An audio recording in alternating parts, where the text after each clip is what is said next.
Hey guys, it's time to start on our next chapter. As you can see, the 50's not quite done yet, but I'm getting tired of it, so let's move on to a different type of project.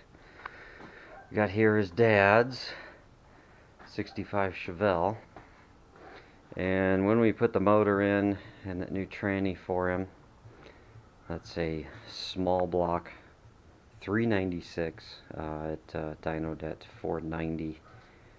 Dad said he always wanted 500 horse. I think we got pretty close. But when we did it, we just reused the older long tube headers he had for years. Those are probably at least 80s, I would guess. He's he was out cruising it around a lot, which I am so ever happy for. But he's bottomed it out a bit. Started ripping up the collector down there on those long tubes, so rather than just try to keep repairing them, I went and bought a new system. We'll lay that out and show you. We got that. I got a new set of pretty headers for it. Hopefully those will fit better than the ones I put on the 50. And well, let's get started on this project. We'll have a little fun with it. Hopefully that'll go pretty smooth. Worst case, I think it's just going to be a matter of buttering up the sides and getting those headers in. But those dropped in okay once you clear some stuff off. So we'll get started on that. And hey, let's have some fun out in the shop, shall we? And here's a quick view of what we've had rolling.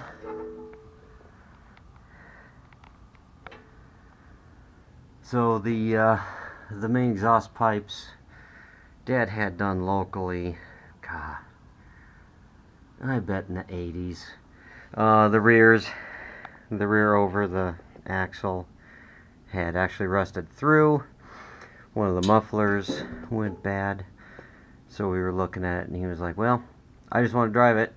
So we pulled the rears out, threw some cheap mufflers on it, and let him go to town. And you can see that passenger side's pretty low compared to this side. And unfortunately it's poked a little hole in that primary up there. No big deal. Like I said, I'm going to use those Clipster headers. Mainly because these long tube headers are just such a pain in the ass. There's the oil filter up in there. It's just a chore to get in there and do anything with.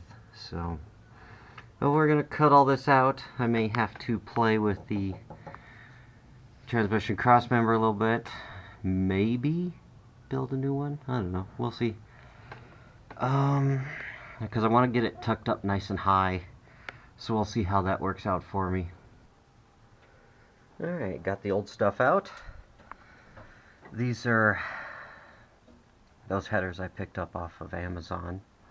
Listed for this car. And they look like they're decent enough. One slight little problem. That this bolt that secures the cross shaft for the upper arms, need to shorten it a bit, and then that header will clear. That's no big deal because I actually have adjustable upper control arms, so really don't even need a shim in it. But I can shorten that bolt, and then this side will clear, and we'll see about the other side. Alright, there we go. It's a little tight, but whatever. Trim that little bolt down a little bit. Looks like everything will clear. This side looks good for spark plug clearance. Let's take a peek at the other side. This side looks like it's going to interfere with the steering shaft. So before I go and take a hammer to these headers, I'm going to climb in underneath the dash and see if there's a little bit of adjustment.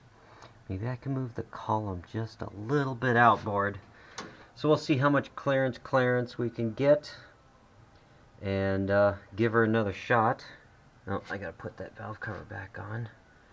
We had to take a valve cover off to sneak that header out, the old one out.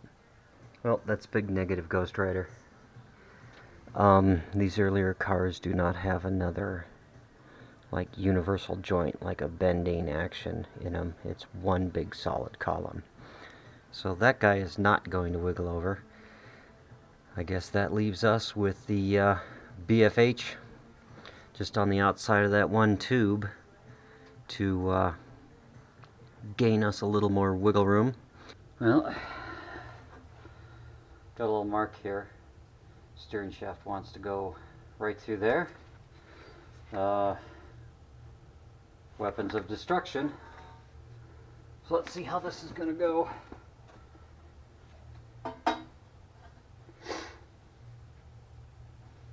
I'll watch this on another YouTube channel so you don't make too terrible of marks. Just going to beat the hell out of this. See how bad this is.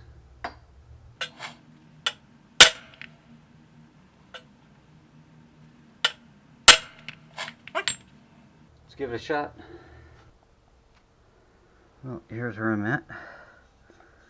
Little dinkle. Got some clearance on the steering column now.